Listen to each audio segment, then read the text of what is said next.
This video is bad, said one of my audience members when I made my video saying that you can more than likely buy and build PCs based on components that match the PS5 Pro for about the same price.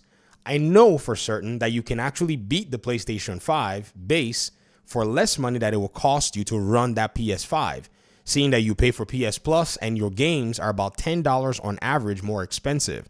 Go test it out with Space Marine Part 2. See how different it is price-wise. If you want, I could do it for you in a different video, but we're not going to focus on that. This audience member of mine, I think, is a PC gamer. Shout out to you, Mr. Cyborg. And I think we need to have this conversation because apparently this might also be a source that's fueling a lot of the misconceptions that we may have, because the market has actually changed very fast, contrary to some of the things that you said. This audience member of mine said, not since the 1080 Ti have you been able to match or beat consoles in price to performance. Between crypto, 2020, and Nvidia's pure greed, the age of affordable PC gaming is long gone. I disagree. Not only do I disagree because I actually have receipts to the contrary. The 1080 Ti was a 2016 top tier GPU. Believe it or not, at that time, that was when I built my very first PC. I had to go dig in. October of 2016. I was ordering parts after watching Austin Evans's video, and I do have my receipts to see what I built back then compared to what you will build right now anyways with similar amounts of money. I first ordered me an Intel i3-6100. It was $118, but because as a content creator, the reviews said if you needed to do more tasks like maybe record or edit videos, you might need a better CPU. I went for the i5-6500, which was $203. Believe you me, most of the videos you've watched on the Video Game Fight School channel as a result of an experiment were made with a CPU that was around $99 at the time, which is now $80, the Ryzen 5 5500. And even some people have said I'm using US pricing, so I went to Newegg to evaluate what they're going to sell it to you in pounds, and it's still 80 pounds.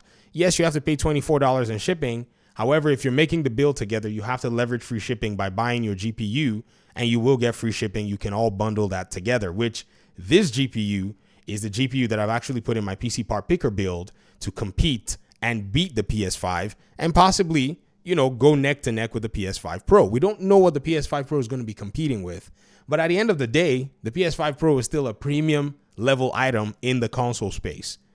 Let's keep going back to the comment from this gentleman. I think it's something very interesting. The person said PS5 Pro GPU power is equivalent to an NVIDIA 4070. We don't know.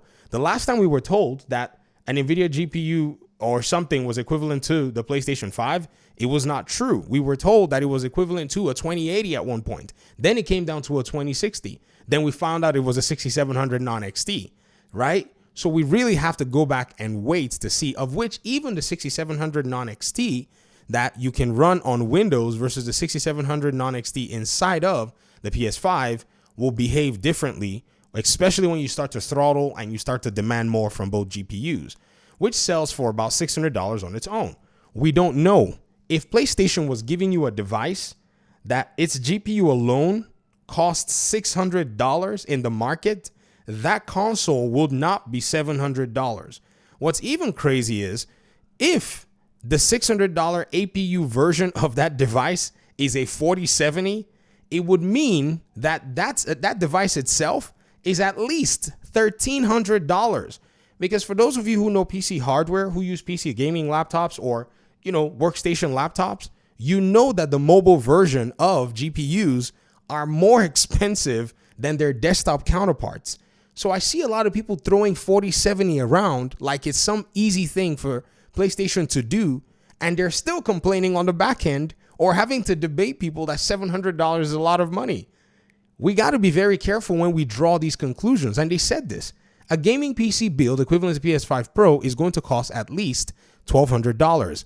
I disagree, because even if we go through PC Part Picker right now and we change the 6750 XT to the most conservative version of a graphics card that might even get close, which has been said to be a 6800 is still about $30 more than the 6750 XT. It's out of stock now because people have bought the heck out of it. I can maybe say if we go to Newegg and see if we can find a 68, basically just a 6800 and see what that price point is going to look like, you're going to see it around like, okay, now, yeah, they're asking for more money, but it's not 427 because, oh, this is 6800 XT. No, that's a GPU that will obliterate anything you want to put in a console. And I do have the 6800 XT as well, and I've used it in different games. I've made different videos for it. This person said, now, is that build worth it? That's a $1,200 build. Absolutely yes. I say absolutely not. You see, I'm the kind of PC gamer that's a price to performance, squeeze out every juice from every dollar that you can. I'm not here to tell people that they need to go buy expensive components to be able to enjoy their PC gaming. I'm also living that reality because I actually stopped gaming on my 4080 build and just focused on my 6750 XT build with my core, my Ryzen 5 5500 $650 build, so I could test every game that comes out and know with full confidence that you can play these games. I even connected the build, disconnected it from the monitor that I was using in my office and plugged it into my TV in my living room. It's a bulky build because I used an old case in order to be able to get that experience so that I know what I'm talking about and I know I'm actually walking the walk, not just talking the talk. This particular notion that you do need all that computing power, or the point of PC gaming is our Western view of PC gaming. You know, we in the West, we're fortunate, we're blessed. We have incomes that yield, higher than what it will be in other nations as far as GDP. And so we think that somehow PC gaming is relegated to our own view of what you should be gaming on PC like. And it's obvious here because this comment went ahead and said, the fact that PC gives you freedom to choose graphical settings and everything above 60 FPS means PC gaming will inherently be superior. Well, yes. And I'd say spending $300 extra on top of that for a 7800 X3D is even more worth it because then you're assured 120 FPS in virtually every game. It is worth it if you have the income, you have the finances. However, as a PC gamer, we got to actually point this out. You and I, we got to talk this out. The CPU usage in the Steam hardware survey does not really show that many people are using those kinds of CPU. If we actually go to physical CPU cores, it's usually maxing out at around 6 for the highest numbers of users and 4 for the second highest. For the third highest, 8 is the second highest. So when we go to 7800 X3D route, that's not really a high number of people that are actually gaming on, cores like that. And yes, even though the 7800, X3D may be high in its core count, there are also older CPU SKUs that are 8 cores in their own physical CPU configurations. I mean, look at the GPU configurations. It's the 3060 that's still basically the flagship in this category. So ideally, everybody who is coming from the console platform should at least know what the base end is that can achieve all of their gameplay equivalent to console. And then we start telling them about what's like the mid-range, the top range, and then the enthusiast range of builds.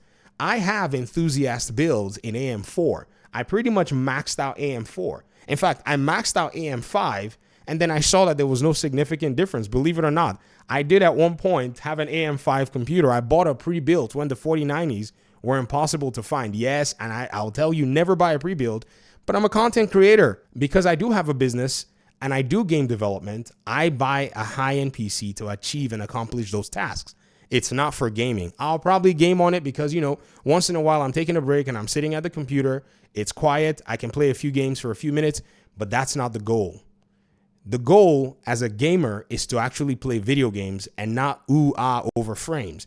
If you want frames, then now you're moving into the enthusiast, aspect of which even still AMD continues to cannibalize themselves and brings down these components to you so that you can actually have access to. So a comment like this that says that and basically finishes out with, but the idea of any PC configuration matching the value of the PS5 Pro is actually total nonsense. Might want to go back and review this particular comment that you're making, because by the time we get this PS5 Pro in November, you of all people as a PC gamer should know that the PC gaming market evolves very fast. And by November, we're going to be seeing sales and deals and new hardware all over the place. That's going to make everything look so weird that the comment you just made is going to be absolutely irrelevant. Because just the way we saw the PlayStation 5 from a hardware perspective become irrelevant within 2.5 years, I think it takes that long in minutes for anything that we think is viable on the PC space to be valid. So I think, again, we need to have this conversation because not only were the console people actually making these misconceptions, apparently I'm seeing them from PC folk as well. And I'm wondering, where are these PC folk getting stuff? Like, how long have they been actually building PCs? And yes, I understand 2020. I understand the crypto boom. That crypto boom that this comment actually references the second crypto boom. At the time I was building my gaming PC, the first one I built in 2016 that I just showed you guys a few receipts for, I remember RAM was the big thing. RAM was a kicker. You could not buy RAM because that first crypto boom, for some strange reason, everybody wanted RAM. But all of the CPUs and GPUs at the time, we considered them affordable. But we never thought you could get back to affordable gaming anymore. I remember back then I bought myself, what was the name? An RX 480. A 4 gig VRAM GPU. I was elated. Now for $200, oh, you can do better. So affordable gaming, I think it's just people. I think we've just been watching too many.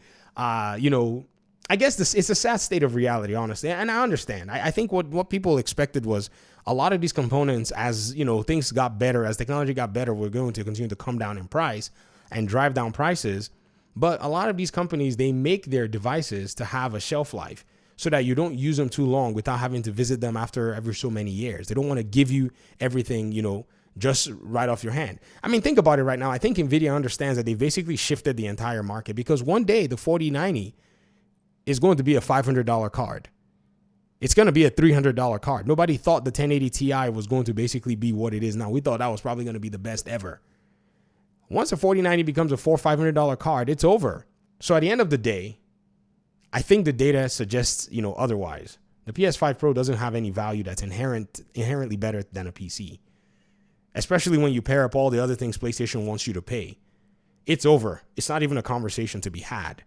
Even if the PS5 Pro performs better than this particular PC, this PC is already comfortably doing well in terms of performance for any game that it touches, any game. So again, I guess it's everybody's choice and everybody's responsibility to research this stuff very carefully. Thanks for watching the video. Peace out.